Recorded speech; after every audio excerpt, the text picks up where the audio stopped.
Dieu a besoin de tout le monde. Et il dit, je répandrai mon esprit sur toute chair. Je recommence toute chair. Et c'est vraiment quelque chose qu'on doit comprendre. C'est que l'esprit du réveil, c'est pas lié à une période. L'esprit de réveil, c'est un état d'esprit.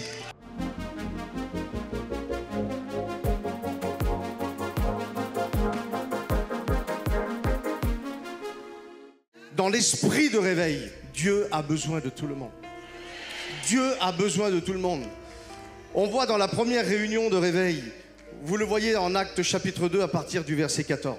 Pierre est dans l'obéissance. Le Seigneur a donné des instructions. Il dit, vous allez devenir mes témoins. Et je ne t'appelle pas à être localisé dans un endroit. Je t'appelle justement à pouvoir avancer, évoluer. Ça passe par Jérusalem. Ça doit aller jusque dans la Judée. Et ensuite, tu vas où tu n'as pas envie. Oui, mais c'est le Seigneur qui t'envoie. Tu vas dans la Samarie. Et ensuite, tu rentres dans l'appel. Ils sont dans l'obéissance, ils sont dans la prière. Une onction particulière est en train de se manifester. Et là, la Bible dit que des hommes sont venus parce que leur curiosité, mais en fait, c'est l'âme. C'est l'esprit.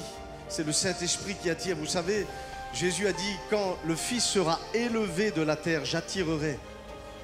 La terre, c'est nous, Église. Dans la chambre haute, le Christ, la présence de Dieu était élevée.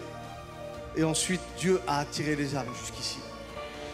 Et pendant qu'il est en train de se passer quelque chose où personne ne pouvait expliquer qu'est-ce qui était en train de se passer. Le mystère était là, mais on voyait qu'il y avait quelque chose de Dieu. La Bible dit que Pierre va prendre la parole, alléluia. Il va élever la voix et il va commencer à parler. Et il va dire, hommes juifs, vous qui séjournez à Jérusalem, sachez ceci, écoutez-moi, prêtez l'oreille. Il dit, les gens que vous regardez, vous prétendez qu'ils ont bu, qu'ils sont ivres. Mais il dit, ils ne sont pas ivres comme vous le supposez. Il dit, c'est la 3e heure du jour, il était 9 heures du matin. Il sortait d'une veillée de prière. Et il dit ceci, dans les derniers jours, dit Dieu, c'est la prophétie de Joël. Et il dit, je répandrai mon esprit sur toute chair. Je recommence, toute chair, pas une catégorie de chair. Pas une élite, sur toute chair, c'est la volonté de Dieu. Et il dit ceci, vos fils et vos filles prophétiseront. Vos fils et vos filles prophétiseront. Vos enfants ne sont même pas nés. Ils sont déjà prévus, alléluia, dans la bénédiction générationnelle que Dieu met devant nous en Christ. C'est le plan de Dieu, Seigneur. Il n'y a pas que moi, non. Mes enfants sont prévus dans ce plan. Et il continue, il dit, vos jeunes gens auront des visions. Bien souvent, on est jeunes dans l'église. En ce moment, il y a quelque chose qui est en train de monter ici dans la jeunesse. Et puis, il faut dire la vérité, il y a des personnes, elles sont expressives. Elles n'ont pas beaucoup de difficultés à aller parler de Dieu, mais il y en a d'autres, elles sont un peu plus réservées. J'aimerais te dire quelque chose. Ce n'est pas une affaire d'âge. Adam n'avait que quelques heures. Et Dieu lui avait déjà donné la domination sur toute la terre. Et il dit ceci, écoutez.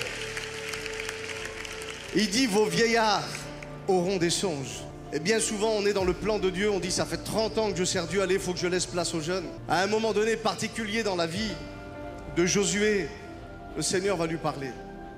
Et il va lui dire, Josué, ne dis pas que tu es avancé en âge, parce que la terre qui te reste à conquérir est encore très grande. La bénédiction est devant nous pour nos enfants. Même si je suis jeune dans la foi, je peux relever le défi. Même s'il semblerait que mon corps est fatigué, mon esprit ne doit pas être fatigué. Alléluia. C'est la volonté de Dieu. Et il continue. Et il dit sur mes serviteurs et sur mes servantes. Et il y a tellement de problématiques où on dit, moi je suis un homme, moi je suis une femme. Non, sur mes serviteurs et sur mes servantes. Dans ces jours-là, je répandrai mon esprit. Alléluia. Et ils prophétiseront. Et au verset 39, il dit quelque chose qui m'a beaucoup béni. Il dit ceci, il dit, car la promesse est pour vous. Et bien souvent, on se sent peut-être des fois un peu privilégié parce qu'on a été élevé dans une famille en Dieu. Et des fois, on peut se sentir disqualifié parce que chez nous, il n'y a pas de chrétiens. Et il dit ceci, cette promesse est pour vous, pour vos enfants. Il parlait aux Juifs là. Cette promesse, oui, elle est pour le peuple de Dieu, pour vos enfants. Mais il dit aussi pour tous celles et ceux qui sont en loin. Parce que Dieu, alléluia, les a appelés en grand nombre. Et c'est vraiment quelque chose qu'on doit comprendre. C'est que l'esprit du réveil, c'est pas lié à une période. C'est pas lié à une époque où on nous a dit, il y a quelques décennies, il y a eu un réveil à Azusa Street, il s'est passé quelque chose. Tu vois ce qui s'est passé il y a quelques années en Corée du Sud? Non, l'esprit de réveil, c'est un état d'esprit. Ce n'est pas lié à une époque où certainement Dieu dit, allez, en 1500 je fais un réveil, en 1700, non. L'esprit de réveil a été déposé en nous par la nouvelle naissance. Et elle se matérialise sur la terre, alléluia, quand je décide d'obéir et de croire au Seigneur. Alléluia. Dans le nom de Jésus, il faut apprendre à travailler notre mémoire. Chaque fois que Dieu parle à Israël, il dit souviens-toi, souviens-toi, souviens-toi.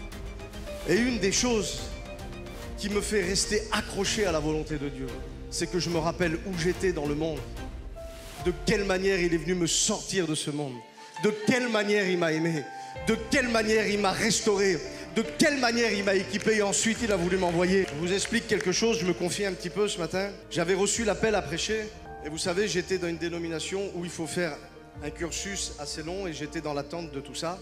Et la maladie est venue me chercher.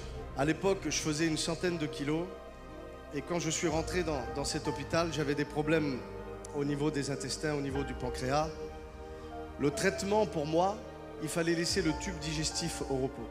Donc pour que je puisse guérir, il fallait que j'arrête de manger et que j'arrête de boire. Je ne suis pas resté 1 mois dans l'hôpital, je ne suis pas resté 3 mois, je ne suis pas resté 6 mois, je suis resté 10 mois. 10 mois sans manger, sans boire. Et je peux vous dire que ma foi a été mise à l'épreuve. Et ce qui m'a permis de tenir, c'est que je me rappelais la mémoire, ce que Dieu m'avait dit. Dieu m'avait appelé au ministère. Dieu m'avait appelé à prêcher. Et je me rappelle, j'étais dans cette chambre d'hôpital et j'ai mon ancien qui est venu me visiter. Et quand ils sont rentrés dans la chambre, ils m'ont posé la question, il est où Chris? J'avais perdu 45 kilos. J'étais tellement mal que quand ils m'ont regardé, ils ont demandé après moi parce qu'ils ne m'ont pas reconnu. Et à ce moment-là, je ne suis pas bien et puis j'explose. Et je dis, je vais mourir. Je dis, je meurs dans cet hôpital. Et vous savez ce que mon ancien m'a dit? Il m'a dit une parole. Il m'a rappelé ce que Dieu m'avait dit. Il m'a dit, Chris, est-ce que le Seigneur t'a appelé à prêcher, à sauver les âmes? Je dis oui. Il dit, est-ce que tu as déjà prêché? Je dis non. Il dit, tu ne peux pas mourir. Entretenir le feu du réveil, c'est de se rappeler les promesses que Dieu a dit sur notre vie. Dieu a dit des choses sur toi, Église. Alléluia. Dieu t'a appelé dans cette œuvre. Rappelle-toi les prophéties, les paroles que tu as reçues. Au nom de Jésus.